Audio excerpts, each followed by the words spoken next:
नमस्कार दोस्तों, आप देख रहे हैं बिजनेस टुडे टीवी। ये है मार्केट टुडे और मैं हूं साक्षी। इस खास शो पर हम बात करते हैं स्टॉक मार्केट के ट्रेंड्स के बारे में। अब कहां पर तेजी, कहां पर मंदी नजर आ रही है, कहां पर आपके लिए मौके होंगे, अपॉर्चुनिटीज होंगी खरीदारी की, इन सब बातों पर चर्चा होती है। और खास तौर पर आज के लिए जो हमारा फोकस है वो है आईटी स्टॉक्स। खास तौर पर अर्निंग्स के बीच हम आईटी स्टॉक्स को काफी मोमेंटम में देख रहे हैं। इन्फोसिस, टीसीएस, एचसीएल टेक, विप्रो, इन सब के नतीजे आ चुके हैं, माइंट्री के नतीजे आ चुके हैं और यहाँ पर काफी ज्यादा फोकस है। अब ऐसे में कहां पर आपको ज्यादा अच्छी अपॉर्चुनिटीज मिलेंगी रिटर्न्स कमाने की, ये भी हम जानेंगे। हमारे साथ खास मेहमान भी जुड़ चुके हैं। राजेश पालविया हमारे साथ एक्सिस सिक्योरिटीज से और टेक्निकल्स और डेरिवेटिव्स के जाने माने जानकार। स्वागत है राजेश जी आपका इस खास शो पर। सबसे पहले तो आज स्टॉक मार्केट्स में भी काफी अच्छी तेजी देखने को मिल रही है। कई दिनों के वॉलेटाइल एक्शन के बाद ऐसा लग रहा है कि फिर से फेस्टिव चीयर जो है वो फैलता हुआ नजर आ रहा है मार्केट्स में, क्योंकि 1000 अंकों की बढ़त हमने ऑलरेडी सेंसेक्स में आज देख ली है।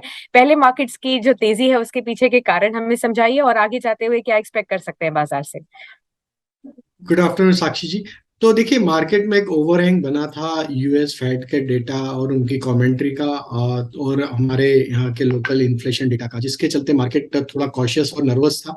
एक सेलिंग प्रेशर बना हुआ था मार्केट में। लेकिन कल जब यूएस के डेटा आने के बाद हमने ग्लोबल मार्केट में भी एक अच्छी रिकवरी देखी। उसका सेम इफेक्ट हमने हमारे मार्केट में भी देखा। अगर हम डेटा को एनालाइज करें तो ओवरऑल 16,800 900 जो एक अच्छा सपोर्ट एरिया था, जो रैली हमने पिछले कुछ महीनों में देखी थी, तो ये एक सपोर्ट अभी भी हमारे मार्केट में कायम है और एक जो रिकवरी बनी है।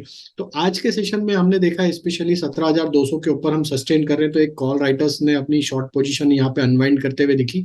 हालांकि अभी भी 17,300 400 की स्ट्राइक में अभी भी कॉल राइटर्स एक्टिव है। तो हमें लगता है कि जैसे ही मार्केट 17,300 350 के जोन को क्रॉस करेगा तो एक second round of short covering भी यहाँ पे प्ले आउट होते हुए दिख सकता है।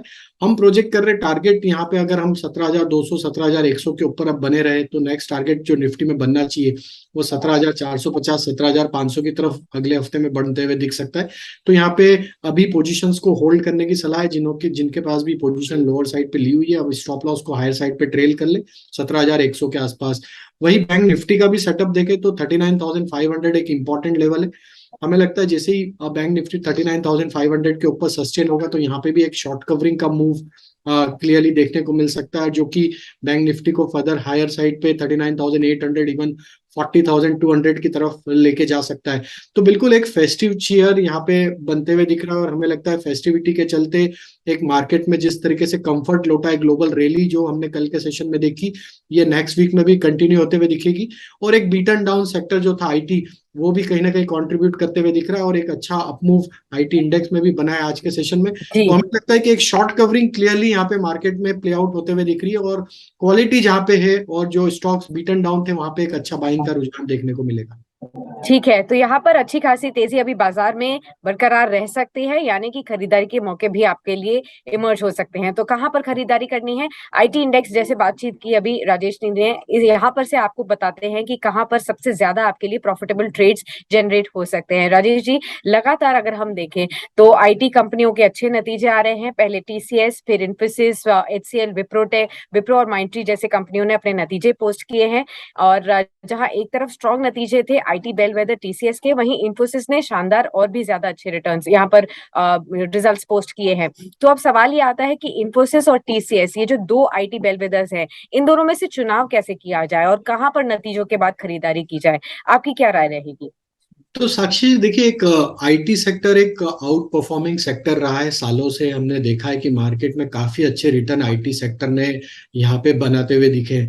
हालांकि एक साल में अगर हम देखें तो आईटी इंडेक्स करीब 27% डाउन है और टीसीएस इन्फोसिस जैसा कि आपने बात की, दोनों स्टॉक ऑलमोस्ट 20% 15% के आसपास डाउन है जी, ईयरली हाई से। लेकिन हमने देखा है कि ये जो दो रीजन मेजर रहे जिनके चलते आईटी सेक्टर में जो दबाव था, एक यूएस इकोनॉमी में रिसेशन का फियर, दूसरा जो था कि यहाँ पे एट्रिशन लेवल काफी हाई होते हुए दिखे थे पोस्ट कोविड। तो इसके चलते, ये दो फैक्टर्स के चलते आईटी कंपनीज में हमने देखा कि थोड़ा सा प्रॉफिट टेकिंग या एक दबाव देखने को मिला थ्रू आउट द ईयर। अभी तक हमने देखा पिछले 8-10 महीनों में।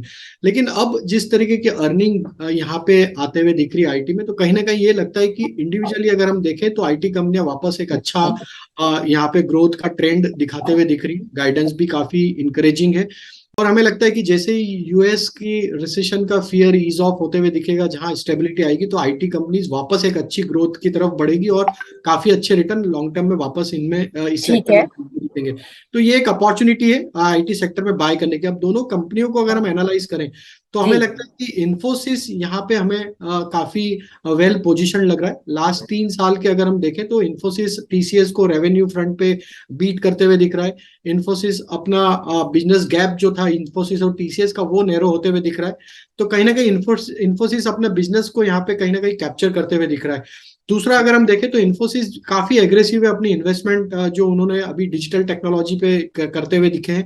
तो वो यहाँ पे एक इन्फोसिस को एक अपर एज दे रहा है इस बिजनेस को ग्रैब करने में। फर्दर जहाँ पे इन्फोसिस के जो बिजनेस हमने देखे एक्सपांड होते हुए, वो कैपेबिलिटी यहाँ पे एक्सपांड की है, वो बीएफएसआई में की है, ऑटोमोटिव में की है, रिटेल में की है। तो ये एक दिखाता है कि इन्फोसिस में एक अच्छा बिजनेस ग्रोथ प्रोस्पेक्ट हमें आगे आने वाले सालों में देखने को मिल रहा है। वैल्यूएशन की बात करें तो हमें लगता है कि इन्फोसिस में अभी वैल्यूएशन कंफर्ट है, 25% लोअर पी मल्टीपल पे अभी ट्रेड कर रहा है। तो हमें लगता है दोनों स्टॉक को अगर कंपेयर करें तो इन्फोसिस में वैल्यूएशन कंफर्ट है।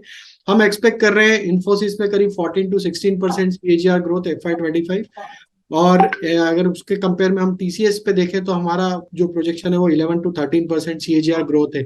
तो दोनों ही स्टॉक को अगर हम कंपेयर करें तो हम यहाँ पे इन्फोसिस पे ये सलाह देंगे कि ये स्टॉक में बाय एंड एक्यूमुलेट करें, ये लॉन्ग टर्म के हिसाब से। और हमें लगता है जिस तरीके से पोजीशनड है 1650-1700 तक की अपसाइड इन्फोसिस में यहाँ पे आगे आने वाले महीनों में, साल में देखने को मिल सकती है। तो इन्फोसिस पे बाय करने की सलाह है। ठीक है, तो इन्फोसिस एक बेहतर पिक रह सकता है आपके लिए अगर आप टीसीएस या इन्फोसिस के बीच में चुनाव करने में कंफ्यूजन है, तो यहाँ पर राजेश जी की सलाह है कि इन्फोसिस बेहतर रिटर्न्स दिला सकता है आगे जाते हुए। तो राजेश जी, लॉन्ग टर्म के नजरिए से भी देखा जाए तो भी ये पोर्टफोलियो स्टॉक बनता है और शॉर्ट टर्म के नजरिए से भी यहाँ पर ज्यादा बेहतर रिटर्न्स देखने को मिलेंगे टेक्निकली। बिल्कुल, technically short term long term दोनों में ही हमें इन्फोसिस काफी वेल पोजीशन लगता है। और हमें लगता है कि इन्फोसिस में बेहतर रिजल्ट बन सकते हैं शॉर्ट टर्म के हिसाब से। शॉर्ट टर्म के टारगेट हम एक्सपेक्ट कर रहे हैं यहाँ पे आना चाहिए करीब 1650-1700 तक के। ठीक है। करंट लेवल से जो इसका मेजर सपोर्ट एरिया है वो करीब 1320 के आसपास है। तो ये स्टॉप लॉस रख के कोई भी वॉलेटिलिटी में डिप मिलती तो ऐड करें। और अपसाइड में 1650 तक के अपसाइड शॉर्ट टर्म में आते हुए दिख सकती है। और लॉन्ग टर्म में तो हमें लगता है कि ये स्टॉक को पोर्टफोलियो में ऐड ही रखना चाहिए, क्योंकि over a period of time ये स्टॉक एक वेल्थ क्रिएटर स्टॉक ही साबित होगा। और जी। हमें लगता है कि जिस तरीके के ट्रेंड इसमें बने हुए हैं, ये स्टॉक में 1700-1750 तो हमें लगता है कि 1-2 साल के ही टारगेट आते हुए दिखेंगे, लेकिन ये कंटिन्यू रहेगा इसका अप ट्रेंड। हो सकता है कि ये स्टॉक 1900-2000 की तरफ भी आगे आने वाले सालों में बढ़ते हुए दिखे। ओके, तो लगातार अप ट्रेंड में रह सकता है ये स्टॉक। छोटे टाइम में, शॉर्ट टर्म पीरियड में आप देखें तो 1650 तक के टारगेट्स आपके लिए दिए गए हैं। लॉन्ग टर्म में यानी कि 1-1.5 साल में अगर आप देखें तो 1700 से ऊपर, और उससे भी ज्यादा अगर आपका लॉन्ग टर्म का विजन है तब भी यहाँ पर 2000 तक के भी लेवल्स आते हुए नजर आ सकते हैं, क्योंकि कंटिन्यूड अपवर्ड ट्रेंड में ये स्टॉक लगातार टेक्निकली चार्ट्स में देखने को मिल रहा है। तो लॉन्ग टर्म पोर्टफोलियो स्टॉक के हिसाब से भी इसमें आप इन्वेस्टमेंट कर सकते हैं। बहुत बहुत शुक्रिया राजेश जी आपका हमारे साथ बने रहने के लिए और अपनी राय शेयर करने के लिए, मार्केट्स के ऊपर भी और आईटी स्टॉक्स के ऊपर भी। Thank you.